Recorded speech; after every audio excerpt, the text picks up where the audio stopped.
Houve um tempo em que os brasileiros se maravilharam com o carisma de Silvio Santos. Sua história é um dos poucos casos de alguém que conseguiu partir de um simples camelô até o auge da absoluta riqueza. Ele foi o homem responsável por uma das maiores empresas de mídia do Brasil, entrando para o Guinness Book como a atração de televisão mais duradoura do mundo, e esteve prestes a se candidatar a presidente do país. Mas nem sempre foi assim. Silvio enfrentou desafios que a maioria de nós jamais conseguiria imaginar. Do outro lado da porta, um sequestrador armado mantém refém o homem mais famoso do Brasil. Hoje, o presidente do Banco Central, Henrique Meirelles, o Pan-Americano é alvo de processo administrativo.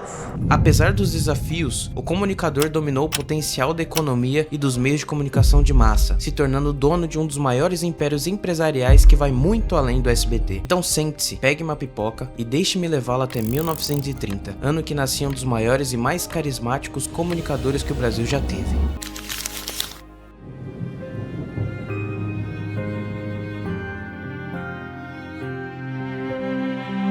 Cenoura Bravanel nasceu em 12 de dezembro de 1930 na rua Travessa Bem-TV, na Lapa, bairro da zona sul do Rio de Janeiro. Seus pais, Alberto Abravanel e Rebeca Abravanel, são imigrantes judeus que vieram para o Brasil em 1924. Embora fossem imigrantes, a origem de seus antepassados é impressionante. E acenou porque eu sou o dom, o homem que me deu origem, consertou as finanças de Portugal.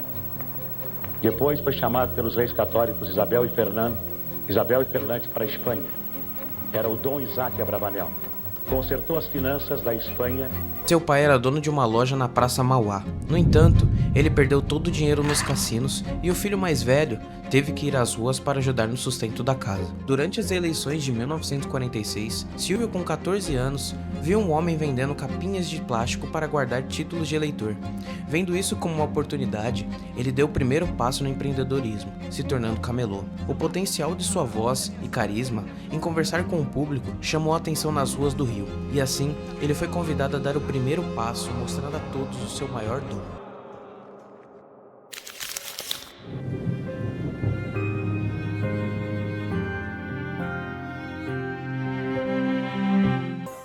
Silvio foi convidado a fazer um teste na Rádio Guanabara.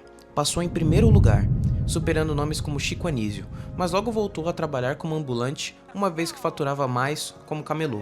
Aos 18, ele serviu o exército e, para fazer um dinheiro extra, voltou a trabalhar como locutor em uma rádio de Niterói nos dias de folga. Aos 20, Silvio decidiu tentar a vida em São Paulo, onde apresentava espetáculos e sorteios em caravanas de artistas. Nessa época, ele se formou como técnico em contabilidade, mas preferiu seguir carreira artística, conseguindo uma vaga como locutor na Rádio Nacional de São Paulo. A Rádio Nacional precisava de um locutor porque o que estava trabalhando ia se casar, ia para Caxambu, cuidar dos seus afazeres. Eu então fiz um teste e depois de terem sido testados 40 ou 50 candidatos de São Paulo, eu consegui um contrato de 3 meses de experiência para ver se a Rádio Nacional me aceitava e se eu aceitava.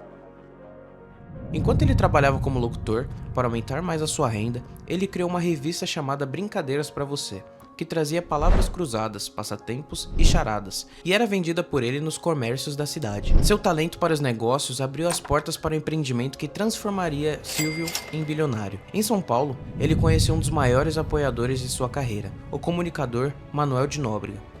Então o Nóbrega acreditou em mim, e eu sinceramente naquela época não sabia até onde eu ia chegar, não. Eu estava fazendo 3 meses de experiência, precisava voltar para o Rio, mas acabei ficando em São Paulo. Manuel não só se tornaria um dos melhores amigos de Silvio, mas também um pilar essencial, um dos personagens centrais que o ajudou a se tornar bilionário. Com Manuel ao seu lado, o jovem Abravanel deu os primeiros passos na criação de um império, que mudaria para sempre a história do entretenimento e dos negócios no Brasil.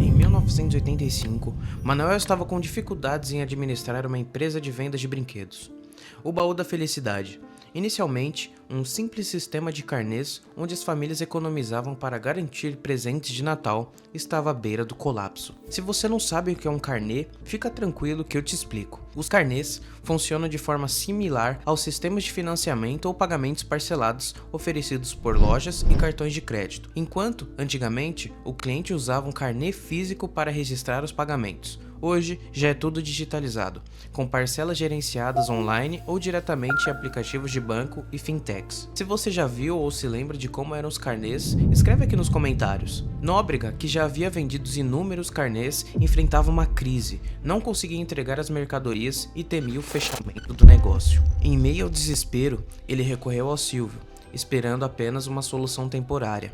Mas Silvio enxergou além da crise, vislumbrou uma oportunidade mensurável e, com audácia, assumiu o controle total da empresa.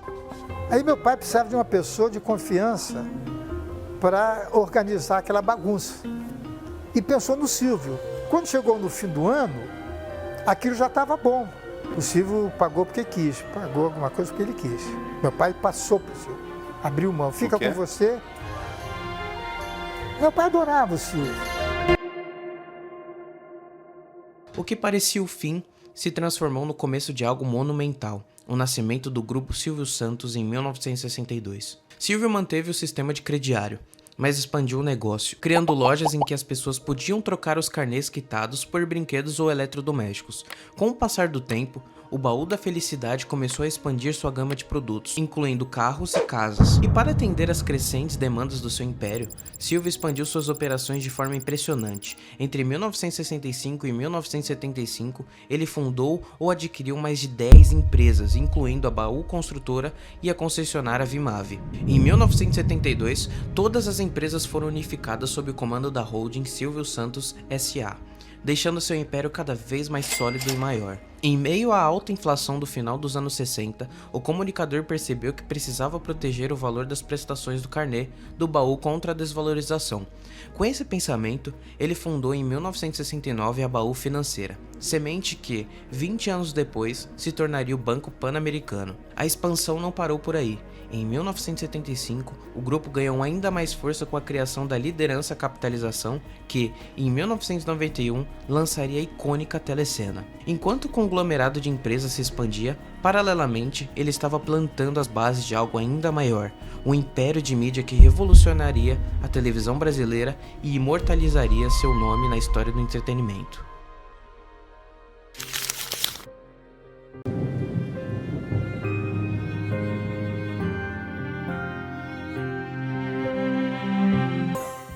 Em 1970, Silvio começou a pensar em ter sua própria emissora de TV. O sonho foi concretizado em 1976, quando venceu a concorrência para o Canal 11 do Rio de Janeiro. De toda uma classe. Eu parti para os Estados Unidos e fiz um investimento de 60 milhões de cruzeiros que vou pagar em 5 anos. Disse que queria todo o material pronto em 90 dias. E os diretores das duas empresas deram risada. Não acreditaram. A emissora chamada TVS começou a operar com mais de 13 mil funcionários e contou com um investimento inicial de 10 milhões de dólares. Chegamos a esta noite de 14 de maio de 1976. Não vamos fazer uma inauguração, vamos simplesmente começar os nossos trabalhos. Em 1981, Silvio ganhou a concessão de mais 4 canais de TV, que juntos passariam a formar o Sistema Brasileiro de Televisão, mais conhecido como SBT. Eu sempre acreditei e acredito que a voz do povo é a voz de Deus. E é pela vontade de Deus, e é pela vontade do povo, que hoje estou aqui, assinando este contrato com o Ministério das Comunicações, e também assumindo a responsabilidade de 4 canais de televisão que se integrarão ao SBT. E eu estou feliz. Um pouco nervoso, mas feliz. Olhando esse panorama, acreditamos que só é possível vencer na vida como Silvio Santos se tivermos uma emissora de TV. No entanto, estamos vivendo na era da atenção, onde o controle midiático está saindo das mãos das grandes corporações e está indo para pessoas normais. Uma alternativa para que você também possa receber uma fatia desse bolo é através de um canal no YouTube. E na minha newsletter, Quinta de Negócios, eu abordo insights, dicas e conteúdos valiosos para que você consiga se destacar nesse meio digital, se tornando um criador de conteúdo que cria vídeos baseados nos seus interesses e ganha dinheiro falando sobre aquilo que gosta, sendo extremamente bem remunerado. Além disso, clicando no link abaixo, você vai baixar o livro O Segredo das Thumbnails que Explodem em Cliques. Então, clica no link aqui embaixo para se inscrever, ele é totalmente de graça. Agora, vamos voltar para a história do império milionário de Silvio Santos.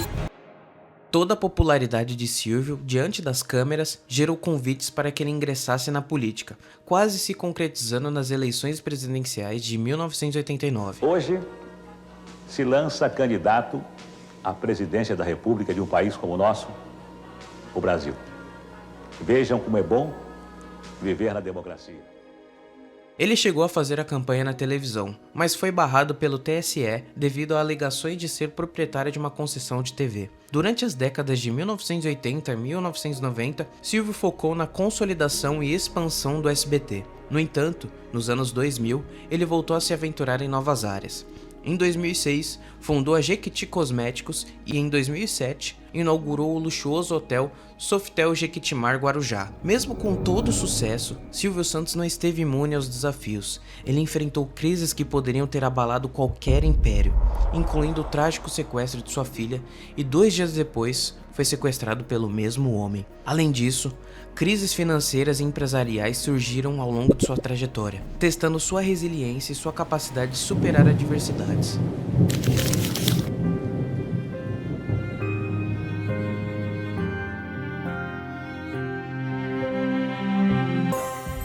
O país para em frente à TV para ver Silvio Santos.